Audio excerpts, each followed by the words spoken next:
Kakaumpisa pa lamang ng taong 2026 ay agad nang umani ng atensyon sa social media ang dating PBB housemate at ngayoy aktres na si Barbie Imperial. Matapos niyang ibahagi na nakapagpatayo na siya ng sarili niyang malamansyon na bahay sa Southern Luzon, partikular sa Bicol na kanyang hometown.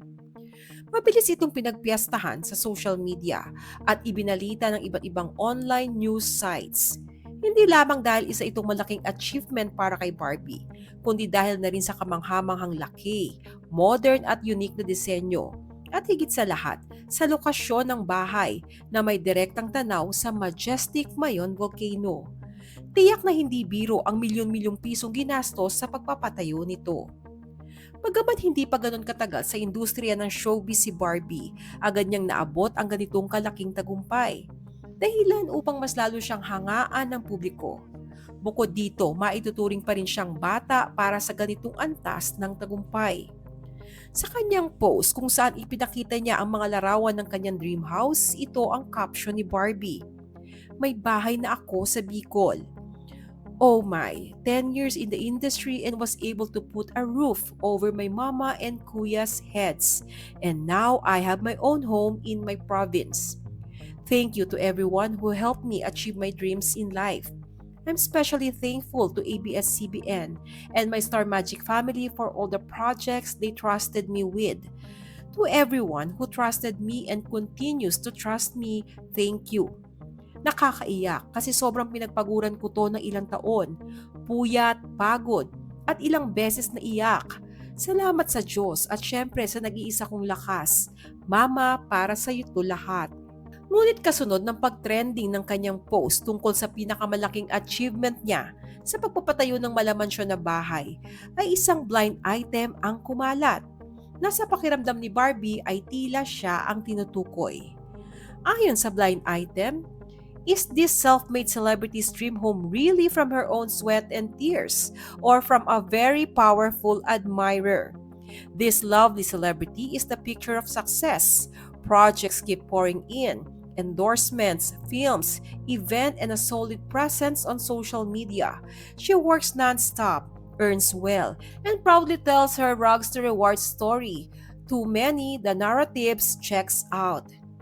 Dahil lumabas ito kasabay ng pag-usbong ng balita tungkol sa newly built mansion ni Barbie, agad siyang nag-react at direktang minessage ang naturang page. Nirepost ni Barbie ang blind item at sinabi, "Lol, this is so obvious it's about me. Hindi na lang kayo maging masaya. I can proudly say no man helped me achieve this. Kung sino pa yung sarili mong kapwa Pinoy talaga, hihila sa iyo pababa. God bless you, whoever you are. Makagawa ka lang ng kwento. Bye." Iminumungkahi kasi ng blind item na hindi umano sariling sikap ang ginastos sa pagpapatayo ng bahay, kundi galing sa isang powerful admirer. Sa Instagram story, ibinahagi ni Barbie ang screenshot ng pakikipag-usap niya sa admin ng page. Sagot ng admin kay Barbie, "Sorry, but since it's obviously not you based on the clues, we will not take down the BI or the blind item. The details say it all. The property value alone reaches over 100 million and it is located in a posh village in the south.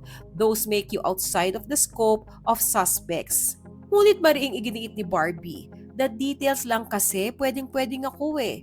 Bicol is also south, sweat and tears like how I said it in my post. Hope you understand that I have to make sure people know it's not me. Thanks again." Pero paano nga ba nagsimula si Barbie Imperial? Malayo na ang narating ni Barbie Imperial mula sa kanyang simpleng buhay sa Daraga Albay. Lumaki siya sa isang broken family, kasama ang kanyang ina at kapatid, sa bahay na malapit sa rilis ng tren ng PNR. Sa kabila ng hirap, nagsikap ang kanyang ina na itaguyod ang kanilang maliit na pamilya. Noong 2015, pumasok si Barbie sa Pinoy Big Brother 737 sa edad na 16. Kilala bilang doll along the riles ng Albay. Siya man ang unang na-evict, ngunit doon nagsimula ang kanyang pagpasok sa mundo ng showbiz. Matapos ang PBB, sunod-sunod ang kanyang proyekto, kabilang ang pagiging miyembro ng Girlfriends. Ngunit ang tunay niyang big break ay dumating noong 2018 nang gumanap siya bilang leading lady ni JM De Guzman sa teleseryeng Araw-Gabi. Dito siya mas nakilala at pinuri bilang isang seryosong aktres. Sa kanyang personal na buhay, naging usap-usapan din ang kanyang mga naging karelasyon. Una, ang love team niyang si Ryle Santiago na hindi raw nauwi sa opisyal na relasyon. Sumunod si Paul Salas na nauwi sa hiwalayan matapos sa umano'y issue ng physical abuse. Kalaunan, naling din siya kay JM De Guzman, ngunit inamin ni Barbie na hindi rin nag-click ang kanilang samahan. Noong 2020, napili si Barbie bilang Tanduay Calendar Girl, patunay ng kanyang patuloy na pag-angat sa industriya. Kahilera na siya ni Heart Evangelista, Jessie Mendiola, Bella Padilla at Ellen Adarna. Pagsapit ng 2021, ipinakilala naman siya ni Diego Loizaga bilang kanyang kasintahan. Ngunit hindi rin nagtagal ang kanilang pagsasama. Ayon sa mga ulat, ang pangunahing pinagkukunan ng kita ni Barbie ay mula sa kanyang mga proyekto sa telebisyon at pelikula, pati na rin sa modeling, endorsements, social media sponsorships, guest appearances at events. Mayroon din siyang ilang business ventures, kabilang pagiging co-owner or investor ng Tipsy Pig Bar and Restaurant. Gayunpaman, itinuturing lamang ito bilang supplemental income at hindi pangunahing pinagmumulan ng kanyang yaman. Dahil dito, marami ang nagtatanong kung paano niya na-afford ang pagpapatayo ng bahay para sa kanyang ina, pati na ang kanyang luxurious mansion sa Bicol at ang pagbili ng Toyota Land Cruiser Prado na nagkakahalaga ng humigit kumulang 4.8 million pesos. Nilinaw ni Barbie sa mga panayam na ang kanyang tagumpay ay bunga ng sariling pagsusumikap at trabaho sa showbiz at hindi dahil sa tulong ng sinumang mayamang admirer. Sa kasalukuyan, patuloy pa rin siyang aktibo sa iba't ibang proyekto na lalong nagpapatibay sa kanyang pangalan sa industriya. Samantala, noong January 19, 2026, unang humarap sa media sina Barbie Imperial at Richard Gutierrez upang sagutin ang tungkol sa kanilang rumored relationship. Dito ay hayagan nilang inamin na sila ay nasa isang private relationship. Saad nila, "We want to keep things private. Mas relax yung ganon, mas gusto namin yung ganon." Ayon sa ulat ng ABS-CBN News, ibinahagi ni Barbie na hindi naman nila itinatago ang kanilang relasyon, kundi pinili lamang itong panatilihing pribado. Paglilinaw ni Barbie, "Can I just say that we weren't hiding? We just chose to have a private relationship talaga. What people don't know, they can't ruin."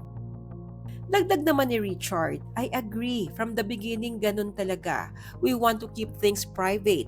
Mas relax yung ganun, mas gusto namin yung ganun." Dahil sa paggamit nila ng salitang we, kinukumpirma na nga ba nila ang kanilang relasyon? Sabi nga ni Barbie sa isang interview ni Ogie Diaz, "What you see is what you get. Yeah, yun na yun." Sa kabila ng lahat ng intriga at espekulasyon, nananatiling matatag si Barbie sa kanyang career at personal na buhay. Marami man ang kumukwestiyon sa pinagmulan ng kanyang yaman, ay hindi maitatanggi na isa si Barbie Imperial sa hanay ng mga artista na handang gawin ang lahat para sa kanyang pangarap. Sa inyong palagay, kaya ba ng kita ni Barbie mula sa showbiz, endorsements at some business investments ang lifestyle na mayroon siya ngayon? Share your thoughts below.